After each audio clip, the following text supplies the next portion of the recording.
Welcome to pharma focus. ഈ ചാനലിൽ B farm ക്ലാസുകൾ മലയാളത്തിൽ ഈസിയായി എക്സ്പ്ലെയിൻ ചെയ്യുന്നു. സിലബസ് ബേസ്ഡ് എക്സ്പ്ലനേഷൻ ആണ്. ഇതുപോലത്തെ ഹെൽപ്ഫുൾ കണ്ടന്റ്സിന് വേണ്ടി please to like and subscribe. ഇന്ന് നമ്മൾ B pharm first semester pharmaceutics 1 എന്ന സബ്ജക്റ്റിലെ ഇന്ത്യൻ ഫാർമകോപ്പിയ എന്ന ടോപ്പിക്കാണ് ഡിസ്കസ് ചെയ്യുന്നത്. നമുക്ക് ആദ്യം ജസ്റ്റ് ഫാർമകോപ്പിക്ക് ഒരു ഇൻട്രൊഡക്ഷൻ നോക്കാം. വേരിയസ് കൺട്രീസിലുള്ള FDA റെസ്പോൺസിബിലിറ്റി ആണ് എന്ത്? നമ്മുടെ ഒരു ഡോസേജ് ഫോമിൻ്റെ റിലയബിലിറ്റി മെയിൻറ്റെയിൻ ചെയ്യാൻ വേണ്ടിയിട്ട് ഡ്രഗ്സിന് കുറച്ച് സ്റ്റാൻഡേർഡ് ഉണ്ടാവും. ആ സ്റ്റാൻഡേർഡ്സിനെ കൺട്രോൾ ചെയ്യുക, അതുപോലെ തന്നെ ഇൻഫോർമേഷൻസിനെ കളക്ട് ചെയ്യുക. ആ ഒരു റെസ്പോൺസിബിലിറ്റി ആർക്കാണ്? FDAക്കാണ്, അതായത് ഫുഡ് ആൻഡ് ഡ്രഗ് അഡ്മിനിസ്ട്രേഷനാണ്.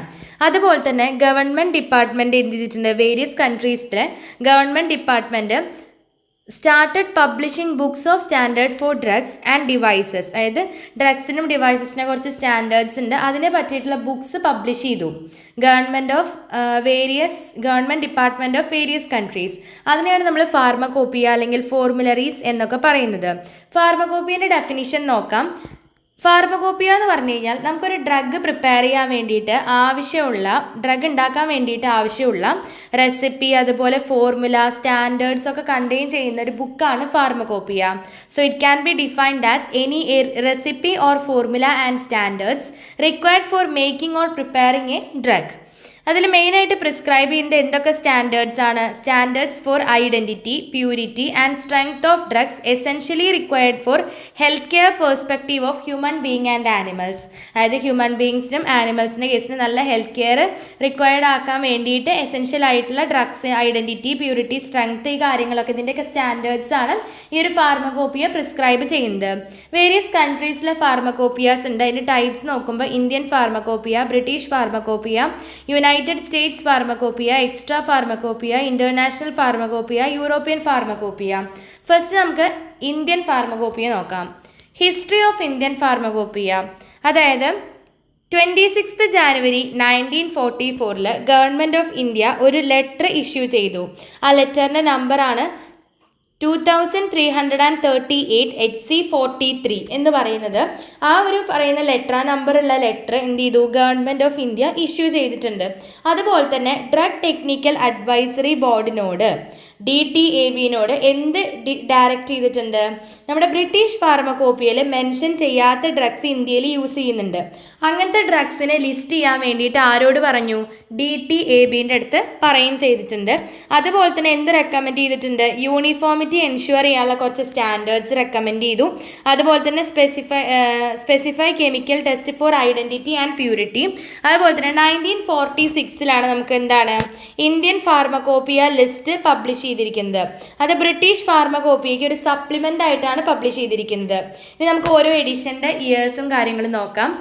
7 എഡിഷൻ അതിൽ കൊടുത്തിരിക്കുന്നത്. ഫസ്റ്റ് എഡിഷൻ 1955, അതിൻ്റെ supplement 1960, second edition 1966, supplement 1975, third edition 1985, അതിൻ്റെ അഡൻഡം 1989 ആൻഡ് 1991.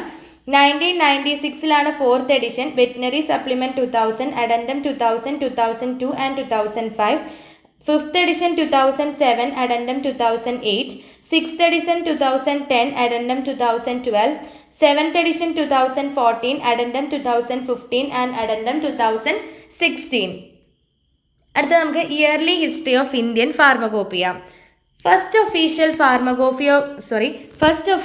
ഫാർമകോപ്പിയ ഓഫ് ഇന്ത്യ എന്ന് പറയുന്നത് അപ്പിയർ ചെയ്തിരിക്കുന്നത് 1868. അത് എഡിറ്റ് ചെയ്തിരിക്കുന്നത് എഡ്വേർഡ് ജോൺ വാരിങ് ആണ്. പ്രീ ഇൻഡിപെൻഡൻസ് സമയത്ത്, അതായത് ഇൻഡിപെൻഡൻസിന് മുമ്പ് ബ്രിട്ടീഷ് ഫാർമകോപ്പിയാണ് നമ്മൾ ഇന്ത്യയിൽ യൂസ് ചെയ്തിരുന്നത്. കൊളോണിയൽ അഡൻഡം ഓഫ് BP 1898 പബ്ലിഷ് ചെയ്തിരിക്കുന്നത് 1900. അത് ഗവൺമെൻറ് ഓഫ് ഇന്ത്യ എഡിഷനായിട്ട് ഇറങ്ങിയത് 1901. അതൊന്നും ഇമ്പോർട്ടൻ്റ് അല്ല, ജസ്റ്റ് ഇത് പറയുക. ഫസ്റ്റ് ഒഫീഷ്യൽ ഫാർമകോപ്പി ഓഫ് ഇന്ത്യ എന്ന് പറയുന്നത് 1868 അപ്പിയർ ചെയ്തത്. അത് എഡിറ്റ് ചെയ്തത് എഡ്വേർഡ് ജോൺ വാരിങ് ആണ്. അതുപോലെ തന്നെ പ്രീ ഇൻഡിപെൻഡൻസിന് മുമ്പ് നമ്മൾ ബ്രിട്ടീഷ് ഫാർമകോപ്പിയാണ് നമ്മൾ യൂസ് ചെയ്തിരുന്നത് ഇന്ത്യയിൽ. അതേപോലെ തന്നെ 1946 ഗവൺമെൻറ് ഓഫ് ഇന്ത്യ എന്ത് ഇഷ്യൂ ചെയ്തത്? ഇന്ത്യൻ ഫാർമകോപ്പിയ ലിസ്റ്റ് ഇഷ്യൂ ചെയ്തിരിക്കുന്നത്. അതുപോലെ ആ ലിസ്റ്റ് ഉണ്ടാക്കിയത് ആരാണ്? ഒരു കമ്മിറ്റിയാണ്. ആ കമ്മിറ്റി എന്ന് പറഞ്ഞു കഴിഞ്ഞാൽ under the chairmanship of Shri R.N. Chopra with 9 other members. Okay, RN Chopra അതുപോലെ 9 അതർ മെമ്പേഴ്സ് കൂടിയിട്ട് ഒരു കമ്മിറ്റി രൂപീകരിച്ചു. ആ കമ്മിറ്റി എന്തിൻ്റെ കീഴിലാണ് വരുന്നത്? Department of health, government of India, Delhi. അവരാണ് എന്ത് ചെയ്തത്? ഈ ഒരു ലിസ്റ്റ് പ്രിപ്പയർ ചെയ്തത്. അതാണ് എന്ത് ലിസ്റ്റാണ്? ഇന്ത്യൻ ഫാർമക്കോപ്പിയ ലിസ്റ്റ് പ്രിപ്പയർ ചെയ്തത്. 1948 ഗവൺമെൻറ് എന്ത് ചെയ്തു? ഇന്ത്യൻ ഫാർമക്കോപ്പിയ കമ്മിറ്റി രൂപീകരിച്ചിട്ടുണ്ട്, ഇന്ത്യൻ ഫാർമക്കോപ്പിയ പ്രിപ്പയർ ചെയ്യാൻ വേണ്ടിയിട്ട്.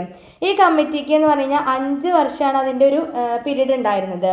അതുപോലെ തന്നെ അത് ആരുടെ ചെയർമാൻഷിപ്പിലായിരുന്നു? ഡോക്ടർ BN ഘോഷ് ആണ് ചെയർമാൻ ആയിട്ടുണ്ടായിരുന്നത്.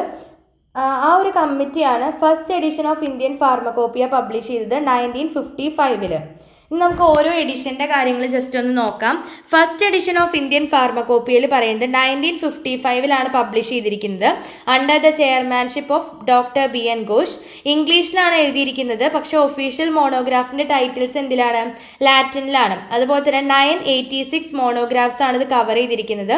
സപ്ലിമെൻ്റ് പബ്ലിഷ് ചെയ്തത് 1960. ഓക്കെ, ഇതൊക്കെയാണ് ഇമ്പോർട്ടൻറ്റ് പോയിന്റ്സ്. പോയിന്റ് വൈസ് പഠിക്കുകയാണ് നല്ലത്.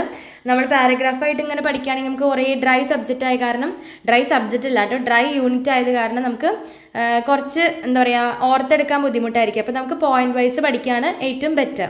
അപ്പോൾ നമുക്ക് അടുത്ത എഡിഷൻ നോക്കാം. Second edition of Indian pharmacopoeia എന്ന് പറയുന്നത് 1966 അത് പബ്ലിഷ് ചെയ്തിരിക്കുന്നത് under the chairmanship of doctor B Mukherjee ആണ്. അതിൻ്റെ മോണോഗ്രാഫ് ടൈറ്റിൽസ് എന്താണ്? ലാറ്റിൻ അല്ല, അത് ലാറ്റിൻ്റെ ഇംഗ്ലീഷ് ആക്കിയിട്ട് മാറ്റിയിട്ടുണ്ട്. ഫസ്റ്റിൻ്റെ കേസിലാണെങ്കിൽ ലാറ്റിൻ ആയിരുന്നു. ഇപ്പം എന്താണ്? സെക്കൻഡ് എഡിഷൻ്റെ കേസിൽ ലാറ്റിൻ അല്ല, ഇംഗ്ലീഷിലാണ് മോണോഗ്രാഫ് ടൈറ്റിൽസ് പ്രൊവൈഡ് ചെയ്തിരിക്കുന്നത്. അതുപോലെ തന്നെ വേർഡ് ഓർഡർ ട്രാൻസ്പോസ് ചെയ്തിട്ടുണ്ട്. ഇഞ്ചക്ഷൻ ഓഫ് അമിനോഫൈലിൻ എന്നുള്ളത് അമിനോഫൈലിൻ ഇഞ്ചക്ഷൻ എന്ന് മാറി. അതായത് ഡ്രഗ് ഏതാണോ അത് ഫ്രണ്ടിൽ വെച്ചിട്ട് ഫോർമുലേഷൻ അടുത്തത് എന്നുള്ള രീതിക്കായിട്ട് ആ ഒരു പേരിനെ ചേഞ്ച് ചെയ്തിട്ടുണ്ട്. അതുപോലെ തന്നെ മെട്രിക് സിസ്റ്റത്തിലാണ് എക്സ്പ്രസ് ചെയ്യുന്നത്. ഡോസ് എക്സ്പ്രസ് ചെയ്യുന്നത് parts of solvent per unit of solute എന്ന രീതിക്കാണ് എക്സ്പ്രസ് ചെയ്യുന്നത്. പിന്നെ ഫോർമുലേഷൻസ് എന്ത് ചെയ്യുന്നുണ്ട്? നമ്മുടെ ഒരു ഡ്രഗ് അല്ലെങ്കിൽ പാരൻ ഡ്രഗിൻ്റെ മോണോഗ്രാഫ് കൊടുത്തതിന് ഉടനെ തന്നെ എന്ത് ചെയ്തിട്ടുണ്ട്? അതിൻ്റെ ഫോർമുലേഷൻസും പ്രൊവൈഡ് ചെയ്തിട്ടുണ്ട്. പിന്നെ പുതിയ അനലിറ്റിക്കൽ ടെക്നിക്സ് ഇൻക്ലൂഡ് ചെയ്തത് ഏതൊക്കെയാണ്? നോൺ എക്വസ് ടൈട്രിമെട്രി, കോളം ക്രൊമാറ്റോഗ്രഫി ആണ്. അതുപോലെ തന്നെ ഒരു ന്യൂ സബ് ഹെഡിങ് പ്രൊവൈഡ് ചെയ്തിട്ടുണ്ട്, യൂഷ്വൽ സ്ട്രെങ്ത്. അത് എന്തിനു വേണ്ടിയിട്ടാണ്? ടാബ്ലറ്റ്സിൻ്റെയും ഇഞ്ചക്ഷൻസിൻ്റെയും കേസിലാണ് പ്രൊവൈഡ് ചെയ്തിരിക്കുന്നത്. നമ്മുടെ മാർക്കറ്റഡ് സ്ട്രെങ്ത്തിനെ ഇൻഡിക്കേറ്റ് ചെയ്യാൻ വേണ്ടിയിട്ടാണ് യൂഷ്വൽ സ്ട്രെങ്ത് എന്നൊരു സബ് ഹെഡിങ് ഇൻക്ലൂഡ് ചെയ്തിരിക്കുന്നത്. പിന്നെ സ്റ്റെറിലിറ്റി ടെസ്റ്റിനെ മോഡിഫൈ ചെയ്തിട്ടുണ്ട്. 274 മോണോഗ്രാംസ് ഫ്രം IP 1955 അതുപോലെ സപ്ലിമെൻ്റ് ഡിലീറ്റ് ചെയ്തിട്ടുണ്ട്. പിന്നെ 93 ന്യൂ മോണോഗ്രാഫ്സ് ആഡ് ചെയ്തിട്ടുണ്ട്. ഇതിൻ്റെ സപ്ലിമെൻ്റ് പബ്ലിഷ് ചെയ്ത് 1975 126 ന്യൂ മോണോഗ്രാഫ്സ് നമ്മളിതിൽ ഇൻട്രൊഡ്യൂസ് ചെയ്തിട്ടുണ്ട്. അതുപോലെ തന്നെ 250 മോണോഗ്രാഫ്സ് അമെൻഡ് ചെയ്തിട്ടുണ്ട്. കോളറ വാക്സിൻ ഡിലീറ്റ് ചെയ്തിട്ടുണ്ട്. ഇതൊക്കെ പഠിക്കേണ്ടത് കുറച്ച് ഇമ്പോർട്ടൻ്റ് ആയിട്ടുള്ള പോയിന്റ്സ് ആണ് കേട്ടോ. അടുത്ത third edition of Indian pharmacopoeia എന്ന് പറയുന്നത് 1985 പബ്ലിഷ് ചെയ്തിരിക്കുന്നത്. അത് 2 വോളിയമായിട്ട് 9 അപ്പൻഡൈസസും ആണ് അതിനുള്ളത്. 261 ന്യൂ മോണോഗ്രാഫ്സ് ആണ് നമ്മളിവിടെ ആഡ് ചെയ്തിരിക്കുന്നത്. 450 മോണോഗ്രാംസ് എന്ത് ചെയ്തിട്ട് മോണോഗ്രാഫ് ഡിലീറ്റ് ചെയ്തിട്ടുണ്ട്. പിന്നെ അതിൻ്റെ അമെൻമെൻറ്റ്സ് എന്ന് പറഞ്ഞു കഴിഞ്ഞാൽ അമെൻമെൻറ്റ് 1 1989 46 ന്യൂ മോണോഗ്രാഫ്സും 126 മോണോഗ്രാഫ്സ് അമെൻഡ് ചെയ്തിട്ടുണ്ട്. അമെൻമെൻറ്റ് 2 എന്ന് പറഞ്ഞു കഴിഞ്ഞാൽ 1991 62 ന്യൂ മോണോഗ്രാഫ്സും 110 മോണോഗ്രാഫ്സ് അമെൻഡ് ചെയ്യുകയാണ് ചെയ്തിരിക്കുന്നത്. അതുപോലെ ഇവിടെ പുതിയ അനലിറ്റിക്കൽ ടെക്നിക്സ് ഇൻട്രൊഡ്യൂസ് ചെയ്തത് ഏതൊക്കെയാണ്? ഇത് ഓരോ എഡിഷനിൽ നമുക്ക് പഠിക്കാനാവും. അപ്പോൾ അതിങ്ങനെ ജസ്റ്റ് ഓർത്ത് വയ്ക്കുക. ന്യൂ അനലിറ്റിക്കൽ ടെക്നിക്സ് ഇൻട്രൊഡ്യൂസ് ചെയ്തത് flame photometry, fluorometry, electrophoresis, photometric haemoglobinometry, gas liquid chromatography ഒക്കെയാണ്. അതൊക്കെ ആൽക്കഹോൾ ഡിറ്റർമിനേഷന് ഒരു ആൾട്ടർനേറ്റീവ് ആയിട്ടാണ് കണ്ടുപിടിച്ചത്. പിന്നെ ഓസ്വാൾഡ് വിസ്കോമീറ്റർ ആണ് നമ്മൾ വിസ്കോസിറ്റി ടെസ്റ്റിങ്ങിന് ഉപയോഗിക്കുന്നത്. ഡിസൊല്യൂഷൻ ടെസ്റ്റ് ഇൻട്രൊഡ്യൂസ് ചെയ്തിട്ടുണ്ട് ടാബ്ലറ്റ്സിൻ്റെ കേസിൽ. അതുപോലെ ഒരുപാട് അപ്പാരറ്റസും മെത്തേഡ്സൊക്കെ മോഡിഫൈ ചെയ്തിട്ട് എന്ത് ചെയ്തിട്ടുണ്ട്? ഡിസിൻറ്റഗ്രേഷൻ ടെസ്റ്റ് ഇംപ്രൂവ് ചെയ്തിട്ടുണ്ട്. മൈക്രോബിയൽ ലിമിറ്റ് ടെസ്റ്റ് പ്രിസ്ക്രൈബ് ചെയ്തിട്ടുണ്ട് ഓറൽ ലിക്വിഡ്സിനും ഫാർമസ്യൂട്ടിക്കൽ എയ്ഡ്സിനും. പിന്നെ പൈറജൻ ടെസ്റ്റിനെ റിവൈസ് ചെയ്തിട്ട് ലെസ് ടൈം കൺസ്യൂമിങ് ആക്കിയിട്ട് മാറ്റിയിട്ടുണ്ട്. അതുപോലെ purified water for injection, sterile water for ഇഞ്ചെക്ഷൻസിനൊക്കെ സ്റ്റാൻഡേർഡ്സ് കൊണ്ടുവന്നിട്ടുണ്ട്. പിന്നെ ഡ്രഗ് നെയിമിൽ ഒരു അപ്ഡേറ്റ് വന്നിരിക്കുന്നത് ഇവിടെ എന്താണെന്ന് വെച്ച് കഴിഞ്ഞാൽ അസറ്റൈൽ സാലിസിലിക് ആസിഡിനെ മാറ്റിയിട്ട് എന്തായിട്ട് മാറിയിട്ടുണ്ട്? ആസ്പിരിൻ എന്നായിട്ട് മാറി. അതുപോലെ തന്നെ ഒരുപാട് ഓൾ ഡ്രഗ്സിനെ ഡിലീറ്റ് ചെയ്യുക അല്ലെങ്കിൽ ഒമിറ്റ് ചെയ്തിട്ട് മെനി ന്യൂ ഡ്രഗ്സിനെ ഇതിൽ ഇൻക്ലൂഡ് ചെയ്തിട്ടുണ്ട്. അടുത്തത് 4th എഡിഷൻ ഓഫ് ഇന്ത്യൻ ഫാർമക്കോപ്പിയാണ്. 1996 പബ്ലിഷ് ചെയ്തിരിക്കുന്നത് under the chairmanship of doctor Nityanand. ഇത് 1 ഡിസംബർ 1996 മുതലാണ് എഫക്റ്റീവ് ആയിരിക്കുന്നത്. 1149 മോണോഗ്രാഫ്സും അതുപോലെ തന്നെ 123 അപ്പൻഡൈസിസും ആണ് ഇവിടെ ഉള്ളത്, കണ്ടെയ്ൻ ചെയ്യുന്നത്. 2 വോളിയായിട്ടാണ് പബ്ലിഷ് ചെയ്തിരിക്കുന്നത്. 294 ന്യൂ മോണോഗ്രാഫ്സ് ആഡ് ചെയ്തിട്ടുണ്ട്. 110 മോണോഗ്രാഫ്സ് ഡിലീറ്റ് ചെയ്തിട്ടുണ്ട്. ഇനി ഇതിൻ്റെ അഡൻഡം എന്ന് പറയുമ്പോൾ അഡൻഡം 1 ഉണ്ട്. ഓക്കെ, അഡൻഡം 1 എന്ന് പറഞ്ഞു കഴിഞ്ഞാൽ 2000 അത് 31 ഡിസംബർ 2000 മുതലാണ് എഫക്റ്റീവ് ആയത്. 42 ന്യൂ മോണോഗ്രാഫ്സ് ആഡ് ചെയ്തിട്ടുണ്ട്. അഡൻഡം 2 ആണെങ്കിൽ 2003 30th ജൂൺ 2003 മുതലാണ് എഫക്റ്റീവ് ആയത്. 90 ന്യൂ മോണോഗ്രാഫ്സ് ഇവിടെ ആഡ് ചെയ്തിട്ടുണ്ട്. പിന്നുള്ളത് വെറ്റിനറി സപ്ലിമെൻ്റ് ആണ്. 2000 208 മോണോഗ്രാഫ്സും 4 അപ്പൻഡൈസിസും ആണ് ഉള്ളത്. അതുപോലെ computer generated structural formula introduce ചെയ്തിട്ടുണ്ട്. ചില ഡ്രഗ് ടൈറ്റിൽസ് ഒക്കെ എന്താണ് ഇന്ത്യൻ ആക്സെപ്റ്റൻസിന് വേണ്ടിയിട്ട് മോഡിഫൈ ചെയ്തിട്ടുണ്ട്. അതായത് ഇപ്പോൾ ഹയോസിൻ ഹൈഡ്രോബ്രോമൈഡ് മാറ്റിയിട്ട് സ്കോപ്പാലമിൻ ഹൈഡ്രോബ്രോമൈഡ്, അതായത് ഇന്ത്യയിൽ ആക്സെപ്റ്റ് ചെയ്യുന്ന രീതിക്ക് ചില ടൈറ്റിൽസിനെ മോഡിഫൈ ചെയ്തിട്ടുണ്ട്. അതുപോലെ IR ഇൻഫ്രാറെഡ് സ്പെക്ട്രോസ്കോപ്പി, അതുപോലെ UV അബ്സോർപ്ഷൻ സ്പെക്ട്രോഫോട്ടോമെട്രിക് ടെസ്റ്റുകളൊക്കെ നമ്മൾ ഐഡൻറ്റിഫിക്കേഷന് വേണ്ടിയിട്ട് ആഡ് ചെയ്തിട്ടുണ്ട്. HPLC യൂസ് ചെയ്യുന്നുണ്ട്. High performance liquid chromatography widely use ചെയ്യുന്നുണ്ട് അനാലിസിസിന് വേണ്ടിയിട്ട്. പിന്നെ നമ്മൾ പറയുന്നത് പെർട്ടിക്കുലേറ്റ് മാറ്റർ ടെസ്റ്റ് ഉണ്ട് ഇഞ്ചെക്ടബിൾസിൻ്റെ കേസിൽ, അത് അപ്ഡേറ്റ് ചെയ്തിട്ടുണ്ട്. പിന്നെ അത് 100 ml ഓർ മോർ കണ്ടെയ്നേഴ്സിനാണ് ആപ്ലിക്കബിൾ ആയിട്ടുള്ളത്. പിന്നെ ബയോളജിക്കൽ അസേ, അതുപോലെ വാക്സിൻ ടെസ്റ്റുകൾ, ഹോർമോൺ, ബ്ലഡ് പ്രൊഡക്ട്സ്, എൻസൈംസിൻ്റെ ഒക്കെ ടെസ്റ്റുകൾ അപ്പൻഡിക്സ് എന്ന് ഇൻഡിവിജ്വൽ മോണോഗ്രാഫ്സ് ആക്കിയിട്ട് മൂവ് ചെയ്തിട്ടുണ്ട്. അതുപോലെ ORS ബൈകാർബണേറ്റ് ഫോർമുല ഡ്രോപ്പ് ചെയ്തിട്ടുണ്ട്. സ്റ്റെബിലിറ്റി ഇഷ്യൂസ് കാരണം ORS സിട്രേറ്റ് ഫോർമുല റീറ്റെയിൻ ചെയ്തിട്ടുണ്ട്. ഇതാണ് 4th എഡിഷനിൽ പറയുന്നത്. അടുത്ത 5th edition of Indian pharmacopoeia 2007 publish ചെയ്തിരിക്കുന്നത്. 3 വോളിയമാണ് അതിൽ മെയിൻലി ഉള്ളത്. വോളിയം 1 എന്ന് പറഞ്ഞാൽ ജനറൽ നോട്ടീസസ് ആൻഡ് ചാപ്റ്റേഴ്സും, volume 2 and 3 monographs on drug substance, dosage form, pharmaceutical aids. അടുത്തത് അഡൻഡം പബ്ലിഷ് ചെയ്തിരിക്കുന്നത് 2008 പിന്നെ ഇവിടെ കെമിക്കൽ ഐഡൻറ്റിഫിക്കേഷൻ ടെസ്റ്റ് ഒക്കെ ഓൾമോസ്റ്റ് നമ്മൾ എന്ത് ചെയ്തു, എലിമിനേറ്റ് ചെയ്യുകയാണ് ചെയ്തിരിക്കുന്നത്. അവിടെ അതിനെ specific IR UV spectrometric test വെച്ചിട്ട് നമ്മൾ റീപ്ലേസ് ചെയ്യുകയാണ് ചെയ്തത്. പിന്നെ പൈറോജൻ ടെസ്റ്റിന് നമ്മൾ എന്ത് ചെയ്തിട്ടുണ്ട്, വിർച്വലി എലിമിനേറ്റ് ചെയ്തിട്ടുണ്ട്. അത് ബാക്ടീരിയൽ എൻഡോടോക്സിൻ ടെസ്റ്റ് വെച്ചിട്ട് റീപ്ലേസ് ചെയ്തിട്ടുണ്ട്. അബ്നോർമൽ ടോക്സിസിറ്റി ടെസ്റ്റ് സെർട്ടൈൻ വാക്സിൻസിന് മാത്രമായിട്ട് ലിമിറ്റ് ചെയ്തിട്ടുണ്ട്. ക്രോമാറ്റോഗ്രാഫിക് മെത്തേഡ്സ് ആണ് നമ്മൾ വൈഡ്ലി യൂസ് ചെയ്യുന്നത് അസേക്ക് വേണ്ടിയിട്ട്. ഇതാണ് 5th എഡിഷനിൽ പറയുന്നത്. അടുത്തത് 6th edition of Indian pharmacopoeia 2010 publish ചെയ്തിരിക്കുന്നത്. ഇന്ത്യൻ ഫാർമക്കോപ്പിയ കമ്മീഷനാണ്, ഗാസിയാബാദാണ് ഇതിനെ പബ്ലിഷ് ചെയ്തിരിക്കുന്നത്. 1 സെപ്റ്റംബർ 2010 മുതലാണ് ഇത് എഫക്റ്റീവ് ആയിട്ട് വരുന്നത്. ഓക്കെ, ഇത് പിന്നെ പറയുന്നത് ഇതിന് 3 വോളിയമാണ് മെയിൻലി ഉള്ളത്. Volume 1, volume 2, volume 3. വോളിയം 1 വരുന്ന notices, preface, IPC structure, acknowledgement, introduction, general chapters. Volume 2 general notices, monographs on dosage form, drug substance and pharmaceutical aids. Volume 3 monographs on drug substance, dosage form, pharmaceutical aids, vaccines and immunotherapy for human use, herbs and herbal products, blood and blood related products, biotechnology products, veterinary products. Okay, അതുപോലെ തന്നെ scope expand ചെയ്തിട്ട് അതിൽ biotechnology പ്രൊഡക്ട്സിൻ്റെ കേസും, indigenous herbs, herbal പ്രൊഡക്ട്സിൻ്റെ case, veterinary vaccines, antiretroviral ഡ്രഗ്സിൻ്റെ ഒക്കെ scope അതിൽ ഇൻക്ലൂഡ് ചെയ്തിട്ടുണ്ട്. അതുപോലെ തന്നെ ഫിക്സ്ഡ് ഡോസ് കോമ്പിനേഷൻ സ്റ്റാൻഡേർഡ്സ് എന്ത് ചെയ്തിട്ടുണ്ട്, പുതിയ ഡ്രഗ്സിനൊക്കെ വേണ്ടിയിട്ട് ആഡ് ചെയ്തിട്ടുണ്ട്. പിന്നെ ഒബ്സോളേറ്റ് ഡ്രഗ്സ് അല്ലെങ്കിൽ ഫോർമുലേഷൻസ് ഒമിറ്റ് ചെയ്തിട്ടുണ്ട്. പിന്നെ മോണോഗ്രാഫ്സിൻ്റെ നമ്പർ കൂട്ടി, എന്തിനൊക്കെ വേണ്ടിയിട്ടുള്ളത്, എക്സിപിയൻസ്, ആൻറ്റി ക്യാൻസർ ഡ്രഗ്, ഹെർബൽ പ്രൊഡക്ട്സിൻ്റെ ഒക്കെ കേസിലുള്ള മോണോഗ്രാഫ്സിൻ്റെ നമ്പർ ഇൻക്രീസ് ചെയ്തിട്ടുണ്ട്. ഇതൊക്കെയാണ് 6th എഡിഷനിൽ ചെയ്തത്.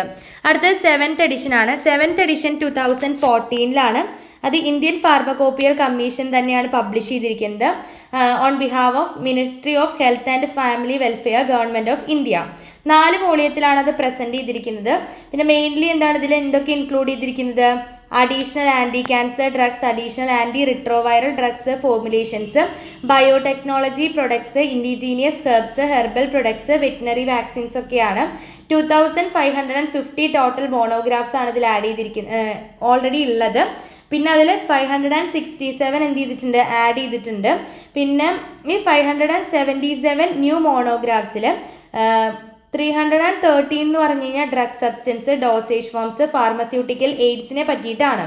അതുപോലെ 19 എന്താണ് റേഡിയോ ഫാർമസ്യൂട്ടിക്കൽ മോണോഗ്രാഫ്സ് ആണ്. ഒരു ജനറൽ ചാപ്റ്ററും ഇതിൽ ഇൻക്ലൂഡ് ചെയ്തിട്ടുണ്ട്. പിന്നെ അതിൻ്റെ അഡൻഡം 1 2015 അഡൻഡം 2 എന്ന് പറയുന്നത് 2016 റിലീസ് ചെയ്തിരിക്കുന്നത്. അടുത്തതാണ് 8th edition of Indian pharmacopoeia 2018 അത് Indian pharmacopoeia commission on behalf of ministry of health and family welfare, government of India തന്നെയാണ് അത് പബ്ലിഷ് ചെയ്തിരിക്കുന്നത്. അതുപോലെ തന്നെ ഇതിൻ്റെ കോംപ്ലിയൻസ് ഏതൊരു ആക്ടിനാ? Drugs and cosmetic act 1940 and its rules 1945 ആണ്. 4 വോളിയമാണ് പ്രസൻ്റ് ആയിട്ടുള്ളത്. 220 ന്യൂ മോണോഗ്രാഫ്സ് ഉണ്ട്. അതിൽ ഹെർബൽ മോണോഗ്രാഫ്സ് ഒക്കെ ഇൻക്ലൂഡ് ചെയ്യുന്നുണ്ട്.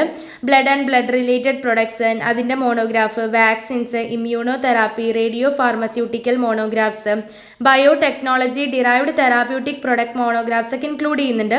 അതുപോലെ വെറ്റിനറി പ്രൊഡക്ട്സും ഇൻക്ലൂഡ് ചെയ്യുന്നുണ്ട്. 366 മോണോഗ്രാഫ്സ് എന്ത് ചെയ്തിട്ടുണ്ട്? റിവൈസ് ചെയ്തിട്ടുണ്ട്. 7 മോണോഗ്രാഫ്സ് അവിടെ ഒമിറ്റ് ചെയ്തിട്ടുണ്ട്. അപ്പോൾ ഇത്രയാണ് നമുക്ക് ഇന്ത്യൻ ഫാർമകോപ്പിയൻ്റെ കേസിൽ പഠിക്കാനുള്ളത്. ആദ്യം നമ്മൾ ജസ്റ്റ് ഫാർമകോപ്പിയൻ്റെ ഇൻട്രൊഡക്ഷനും ഏതൊക്കെയാണ് ഫാർമകോപ്പിയാസ് ഉള്ളതെന്ന് നോക്കി. അതിനുശേഷം ഹിസ്റ്ററി ഓഫ് ഇന്ത്യൻ ഫാർമകോപ്പിയും അതിലെ 8 എഡിഷൻസ് ആണ് പറഞ്ഞത്. റീസെൻ്റ് ആയിട്ട് ഒരു എഡിഷൻ ഇറങ്ങിയിട്ടുണ്ട്, അതാണ് 2020 പക്ഷെ നമുക്ക് പഠിക്കാനില്ല. ഓക്കെ, അപ്പോൾ അത് ജസ്റ്റ് ഒന്ന് മെൻഷൻ ചെയ്ത് വെച്ചാൽ മതി. അപ്പോൾ ഇത്രയാണ് നമ്മൾ ഇന്നത്തെ ക്ലാസ്സിൽ പഠിച്ചത്. ഇനി നമുക്ക് ബ്രിട്ടീഷ് ഫാർമകോപ്പിയ, US ഫാർമകോപ്പിയ, എക്സ്ട്രാ ഫാർമകോപ്പിയ ഒക്കെ നോക്കാനുണ്ട്. അതൊക്കെ നമുക്ക് അടുത്ത ക്ലാസ്സുകളിലായിട്ട് ഡിസ്കസ് ചെയ്യാം. ഡ്രൈ ടോപ്പിക്കാണെന്ന് അറിയാം, എന്നാലും മാക്സിമം എന്ത് ചെയ്യുക, പോയിൻറ്റ്സ് ഒക്കെ വെച്ച് നല്ലപോലെ പഠിക്കാൻ നോക്കുക. അപ്പോൾ നമുക്ക് പെട്ടെന്ന് മൈൻഡിൽ നിന്നോളും. അപ്പോൾ അത്രയേ ഉള്ളൂ ഇന്നത്തെ ക്ലാസ്. വീഡിയോ യൂസ്ഫുൾ ആയിട്ട് തോന്നിയിട്ടുണ്ടെങ്കിൽ ലൈക്ക് ചെയ്ത് സബ്സ്ക്രൈബ് ചെയ്യുക. അതുപോലെ തന്നെ ഫ്രണ്ട്സിനൊക്കെ ഷെയർ ചെയ്ത് കൊടുക്കുക. അപ്പോൾ അടുത്ത വീഡിയോ ആയിട്ട് നമുക്ക് അടുത്ത ക്ലാസ്സിൽ കാണാം. Until then happy learning.